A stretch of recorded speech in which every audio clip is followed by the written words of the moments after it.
Welcome to Nasdaq TradeTalks, where we meet the top thought leaders in digital assets, emerging technologies, and capital markets. I'm your host, Jill Malandrino, and joining me on the desk at the Nasdaq market site is Andy Baehr, head of product at CoinDesk Indices, Anton Katz, CEO of Talos, and Blue Macellari, global trading and head of digital asset strategy at Rowe Price.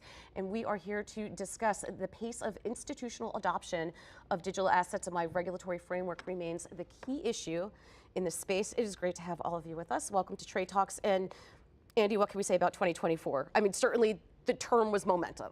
The term was momentum. Adoption momentum for Bitcoin reigned large, right? And we had really two big bursts of performance in the first quarter around the release of the ETFs up until about mid-March. And then between September 18th and December 18th, where the Fed kind of bookended this period of joy, right? Where we began an easing cycle, we had the election, and then we had kind of the end of the honeymoon period of the easing cycle on December 18th, which sort of bookended that performance. So we had these two big clumps of performance, and in between we had to be super patient.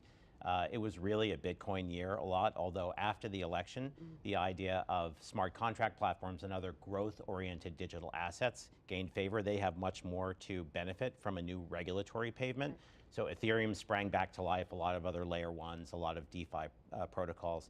So the CoinDesk 20 index ended up 88% on the year. The top performers of current constituents were on nobody's bingo card, right? Ripple and Stellar and HBAR. So a lot of the names that were where there was excitement in the beginning of the year sort of switched places. So it was a very strong year, and it really provided a launch pad for 2025. Which is interesting, because we always talk about broadening of market participation, right? So that signals some maturation within the space. Anton, I want you to tell us a bit about Talos and what you can discern from your data in terms of how institutional investors are approaching the digital asset space and what that could signal for crypto adoption in 2025. Before we get to that, I just want to give a shout out to Audrey and the team in Singapore. They are exceptional. Phenomenal. And they are amazing. Yes. So tell us more about the company and what you're seeing from the institutional perspective. Yeah, absolutely. So as you know, Talos connects institutional investors to digital assets. So we provide infrastructure that allows banks and hedge funds and sell-side institutions like brokers and others to actually trade digital assets or offer those kind of capabilities to their customers. So 2024, definitely very interesting year for us, especially the second half of 2024, to echo what Andy's saying. We've seen a lot of renewed interest from actual institutions coming in. You know, I think we mistakenly assumed 3 years ago that institutions are here, and we were constantly trumpeting that. That was not the case back in the day. In 2024, especially towards the end of 2024, we can actually see real institutions coming. You know, we have added around $18 trillion worth of asset management allocations. So asset managers that are responsible for about $18 trillion have joined the Talos platform. We've seen about $100 billion worth of hedge funds AUM coming in through. We've seen on the retail side more than 150 million different customers coming in as well. Not directly into crypto, but institutions that are touching those kind of customers, and so they're going to be able to offer those kind of services. So quite a serious numbers compared to any previous years that we've seen. The trading activity has increased materially as well, especially in November and December. We've seen, you know, more than 2x of average activity. It's spiking more than 6 to 7x of trading. So quite a lot of volume, and this kind of stuff just signals that institutions are actually taking this asset class seriously. They're coming in. 2025 is likely going to be a banner year for crypto adoption across institutions. Right, and Blue, we were talking about this off camera before, but the parallels that we're seeing with emerging technologies and the digital asset space, it's being integrated. It's no longer, you know, ethos, TradFi, DeFi. It's being integrated, and we're thinking about user experience. But the big thing is, how do you operate in an environment when the regulatory picture isn't clear? Yeah, I think one of the things that we've seen is that up until sort of this point, it's always been a question of, okay, well, what are we allowed to do? And that's dictated the agenda, the priorities. What is shifting sort of coming into 2025 is, you know, what is the best way to do this? What do I want to be doing, and how are we going to do it? I think that one of the really big questions that we have, that many of us have going into 2025 is, there's a legislative component and there is a agency-driven component. And how are those two things going to balance out and work together, or potentially be at odds at different points? And I think that's a really important theme to watch over the next 6 to 12 months. Yeah, we will certainly be following that one. But in terms of product, Andy, there's now options. on these things. I know, all of a sudden, right, that got snuck into the headlines. So options on ETFs and options on indices of ETFs were listed with some restraints on how big individuals can get. And of course, there's a vibrant options market offshore in crypto led by Deribit and other big exchanges. And so there's the sense that options are brand new. They're not. It was actually one of the things that got me into crypto in the first place, is the big over-the-counter and listed options market out there. But those options have done quite well. They're sort of top 20 across all ETF and stock options right now. Most of the activity is kind of near the money strikes. Some investors want to sort of take advantage of Bitcoin's high volatility to capture yield. Others want to either protect their positions or sort of kind of YOLO into higher prices by buying out of the money calls. So it's a great thing to do. It's great for volatility arbitrageurs. I think we were talking about this morning on the desk preparing for today, like how much friction is there between trying to do arbitrage between offshore options on Deribit and onshore options on IBIT. There's still a lot of friction. There's a lot of collateral friction. IBIT options only trade, and other ETF options only trade 5 days a week. Deribit 7 days, so you have a 252 versus 365 issue. Market hours versus 24/7, gap risk. All these great things which really an options market maker or trader or risk manager has to think about. We'd like to see much more of this, right? We're thinking about where can index options fit in. Index options are very important in the United States and around the world for risk management and for capturing an entire market. We think that will open up a lot of hedge fund opportunities, a lot of risk management opportunities. So options are super good. We're delighted to see it, and we can't wait for more. Yeah, well, I mean, Anton, it was a fantastic example for the complexity that institutions seek, whether you're looking to leg in, create arbitrage play, risk manage around your positions. I mean, that will certainly help the pace of adoption. Yeah, absolutely, and that's actually that's kind of like how you can gauge the evolution of the conversation as well, right? So if we're looking at the kind of demand of the clients maybe 3, 4, 5 years ago, a lot of the conversation was around access.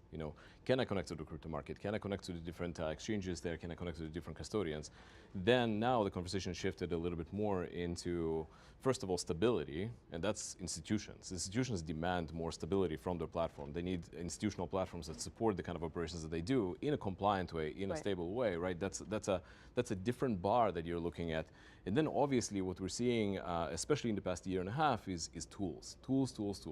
So exactly to your point, if we're talking about more complicated trades, some of the stuff we rolled out on the spreaders, the ability to actually spread one asset versus another asset, doing it in one go, the ability to do these more complex trades around the options, around derivatives in general, that's kind of like where the market is headed to, portfolio management, the risk tools. So the conversation is very, very different right now, and that's kind of like where we're seeing the larger institutions take the entire provider environment. Yeah, and Blue, you had noted that there could be a dispersion in terms of the pace of adoption and the starting points for different TradFi institutions. Exactly. So I think I very much agree that every cycle, I feel like we've said it's the institutional adoption cycle, and I think that's actually really what we're going to see in 2025 taking off. And I think we're going to see it's not monolithic. There's a lot of dispersion depending on your starting point in terms of capability. So I think anyone who's sort of done this hands-on in this sector knows that there's a really big difference between running something on paper and actually, sending it through the pipes on chain. It is a significant build. I think from our perspective, developing the hands-on capability across multiple chains, across multiple tokens was very much a key, because I think we ultimately believe that we're going to end up in a multi-token market. It is a steep undertaking. It's a very steep learning curve, and to have that sort of institutional grade end-to-end stack is, it's a very complex task. The tools are amazing, right? But only if you know how to use them correctly. But see, that goes back to the parallel of where we are with emerging technologies like AI and the digital asset space. It's around the operational stack. It's one thing to say you have AI internally or externally, or you have a digital asset strategy to build the stack, not just operational, but the tech and the cyber and the risk management and everything else. Oh, and by the way, comply within the financial services space. It's a multi-year build. It's a multi-year build, and I also think, blockchain is an operational technology. Right. So if you're going to ask, and sort of form a view on how do I invest in this space, how do I invest in these protocols, you have to have experience using them. You have to understand what they do, and you have to, see the kinks that need to be worked out. You need to see it in action. And I think those two things go hand in hand, and I think it's a really critical step to get that hands-on experience. So when we talk about institutional adoption, I think the question is, okay, are we looking at starting from sort of ground zero? Those who have been sort of building in a bear market sort of in a very general sense over a multi-year period, but where are we in terms of our capabilities? Because that really determines how both safely and flexibly we can scale up to any sort of market. Which is interesting, Andy, because when you think about it from that perspective, and then the innovation around indexing, you're starting to marry TradFi and DeFi in languages that both sides understand. I got my KPIs for this year, and they're nasty. A lot of it is expected of us. Blockchain brought trustlessness to an industry that requires trust, and for institutional adoption, we sort of have to bring trust to trustlessness, right? And collateral management, custody, execution quality, knowing who your counterparty is. A lot of bilateral derivatives are going to explode in volume, right? It's not only just going to be centralized exchanges exchanging fiat for blockchain assets. It's going to be all kinds of trading, and a lot of that for institutional adoption is going to require familiar levels of trust. Right. So that has to be married back. Index investing, I think our biggest theme last year was that people didn't know what to do after Bitcoin, and I think many people still don't, and most people probably shouldn't, right?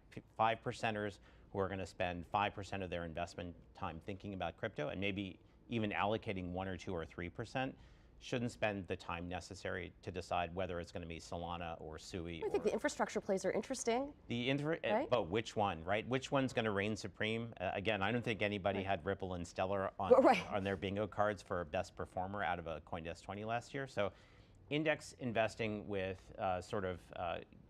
maintaining rebalancing into the top performers, the biggest names, the best liquidity, right? The easiest implementation cost, which is how a lot of our indices are built. We're about to launch a bunch of new indices next week, actually, that go much broader for the professional set, for the hedge fund that has a 200 token depth, for the IPO market maker who really needs to think about not Bitcoin and Ether, but the next 100 tokens. We think serving that market's going to be very important. So correlation to those tail assets is going to be important. For the everyday investor, and we're working very hard to think about the right regulatory pavement to be able to introduce and distribute these and explain these products properly. Breadth is important. Like we always say, in this very building, right? QQQ was invented 25 years ago to help demystify and collect the future of tech. We feel the same thing has to happen with the future of finance. So it needs to get to the point when you think about infrastructure where it'll be clear cut. How am I going to select my routes? How am I going to select my platform? And you'll be able to make more. What can I post as collateral that's going to be interest bearing? How do I think about those? How do I trust them? What's underneath? Who's my counterparty? We can't live in a world of DeFi anonymous counterparty forever. Right. That just won't fly ultimately. So familiar rails have to be reintroduced into the system, and not everything can be solved by software. You do need people at some point. Yeah, well, of course. I mean, it all comes down to user experience. But I want to build on that there, Anton. By the way, you have global jurisdictions and different frameworks that are being introduced. So I would imagine the goal there is to get some cohesiveness around that, or a better understanding of what that looks like. Yeah, I mean, I think better understanding is probably right. Talos is a global company. We serve every jurisdiction at this point. The United States is probably about 40% of our business. The other, EMEA and APAC divide about 30 and 30 each. And so we have to be pretty attuned to what's happening on the regulatory side and the clarity that's happening there. And look, I mean, the bottom line is like, yes, everybody is looking for more clarity. We are now at the stage that we are getting that. Yeah. In EMEA, we're seeing MiCA starting to come to fruition right now. We are helping a lot of the institutions there to become compliant with MiCA and to provide those kind of tools that would let them do this. We expect the same will happen in the United States as well in 2020. So you could see something that's somewhat similar to MiCA in the US, and again, our framework and how we build out legislation is a different process, but the elements used to be quicker than Europe, maybe not anymore. I don't think it's going to happen this time. Yeah, right. Look, I mean, the reality situation, having done this in capital markets as well, is there will be differences between the geographies, and that's a given. There is a different level of risk the different geographies are willing to take. The regulators are approaching slightly from a different perspective. I think that's okay. Our job is to make sure that we understand the different aspects of the regulation in different jurisdictions. But yes, there will be common themes. The themes of protecting the individual investor, having the right set of tools. Like, even MiCA, you look at it, and the recent edition around best execution mirrors quite exactly what we're talking about in the United States as well. So I don't think that there's going to be, I think it's like a 70 to 80% overlap, and then we're going to see something that's a little bit more localized. So we have to execute on this, though, right, Blue? And the demand for tokenization of funds, as an example, which again, that kind of has that TradFi connotation, you're going to need that framework. Yeah, I think this is a really important point. I think one of the things that we've seen is that the traditional sort of sell-side counterparties that we engage with for much of our activity on the trading floor are not, don't interact as much with open interoperable networks. And I think that raises some questions around how can we progress and scale? And that's something that very much we're hoping to see sort of some clarity on and a path. I think one of the pieces that will sort of come into play there is how can you interact with a different type of public blockchain? Can you move from public to private? How can we interact with each other? How are we validating transactions? I think there's a lot of technological detail that has to be considered when we look at the regulation.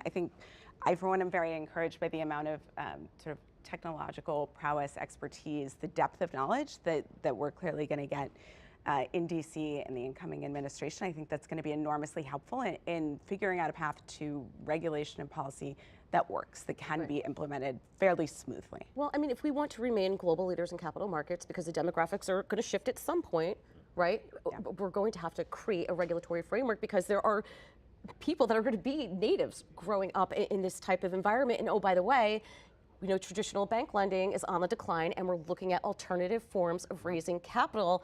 This is part of it. Oh, and by the way, there are people in Southeast Asia, Africa, South America that use this as commerce, not a store of value, not a hedge. They're growing local microeconomies. You don't want to fall behind that capital markets experience. Yeah, I think that's totally reasonable, and I think that's exactly what we're trying to avoid. We have seen over the past 2 to 3 years, and we've been having a lot of conversations with the United States regulators around this. We have seen a lot of our clients move their operations abroad. We definitely don't want that to happen. We want the United States to maintain a pretty strong hold on the capital markets, and the superpower being that it is, we want it to play its role. But yeah, I mean, that is part of the consideration of what's actually going to happen there. Yeah, I mean, and to Anton's point, Andy, the liquidity, the brand behind it, the marketing, this won't evolve at scale until, I think that the framework is almost as important as products being. 100%. It was a tough year to raise money as a fund in 2024 in crypto. I think they're still healing from a lot of the sort of unwelcome behavior from 2022, and people like to chase returns, and they didn't really have a lot of returns to chase until this year. So it was a great year to trade, right? In November, we had the first month of $10 trillion of trading across spot and derivatives. It's massive, right? So that's going to invite a lot of new people. Again, those people are going to really have different collateral needs, execution needs, trust needs. For a lot of viewers who are kind of new to crypto and don't really know what to think about stable coins, don't really know what to think about wrapped assets like wrapped treasuries, stable coins are great because they help keep value on chain where it needs to be. Wrapped treasuries and RWA items that are used for collateral are great. They allow people to keep things on chain, just to keep everything away from the fiat world. That's critically important. They say, well, how does that affect me? I don't know what to buy after Bitcoin. All of those things have to settle on a blockchain. They're not their own blockchains. They might settle on Ethereum or another blockchain, but they're going to need one. So when everyday investors are thinking, how can they expand their crypto knowledge outside of Bitcoin, think of all the things that we're talking about. Most of them are going to have to settle, be executed, and cleared onto a blockchain. Which blockchain those are going to be among the winners. So just a little bit to spread the knowledge. We're trying to get people past Bitcoin, which basically just moves from one address to another, into the future of finance. And all of the stuff that we're talking about here is going to have to participate. Keep building those indexes so we can get this infrastructure in place. I want to wrap up with you for a moment, Blue. Andy had mentioned nefarious activity that was associated in 2021, 2022. Well, by the way, that has happened all throughout trading history. It's human nature to try and beat the system. We'll probably be talking about something else 10, 15 years from now, right? I mean, this happens with stocks and cash. So I think labeling it nefarious is almost sloppy in a way? I think it's, yes, I agree that there were definitely some pieces that would have happened that were sort of traditional, right, type fraudulent activity that could have happened in any asset class. I think one of the really important things is that over the next couple of years, I think we're all looking to have enough transparency, accountability, oversight that we feel comfortable that, that we are, interacting with trusted counterparties, that we are able to sort of operate in a regulated world. I think one of the sort of great disservices of the past sort of several years is that there was this idea that that we didn't want regulation in our sector, and I think that was not actually ever the case. I think we wanted sensible regulation, and we wanted constructive regulation that protected end users, that protected clients. And I think, if we have that in place, a lot of the things that we saw happen when things were sort of Wild West offshore, I think that we can prevent that from occurring. In traditional finance, we got used to SROs, right? Self-regulatory organizations, FINRA, New York Stock Exchange. Yeah. I don't think that's going to happen anytime soon with digital assets. We're going to have to count on primary regulators, which is a lot of work. SROs are important because they set rules that are too nuanced or too specialized for regulation to take care of. I hope we can get to that kind of framework to allow us to, remain agile, but that's really a big like a challenge hybrid right of it. now. 30 seconds. Right. Well, I think my hope is a little slightly different. My hope is that not that digital assets are viewed kind of like in parallel with capital markets, but rather like our view in general that all assets ultimately digital assets. I think we're still ignoring some of the tools that the technology can provide to actually account for a lot of these scenarios. So when you're talking about like fraudulent activity, there's actually quite a lot of tools that are available at our disposal right now that make it almost impossible, a lot harder than it is in capital markets. So my hope is that we're going to be able to kind of like leapfrog and build a better environment as a result of usage. Or leverage the predictive technologies. The whole point of that is to recognize the patterns, right? Exactly. All right, appreciate everyone's insight. Thanks for joining us on Trade Talks, and thanks for joining me from MarketSite. I'm Jill Malandrino, Global Markets Reporter at Nasdaq.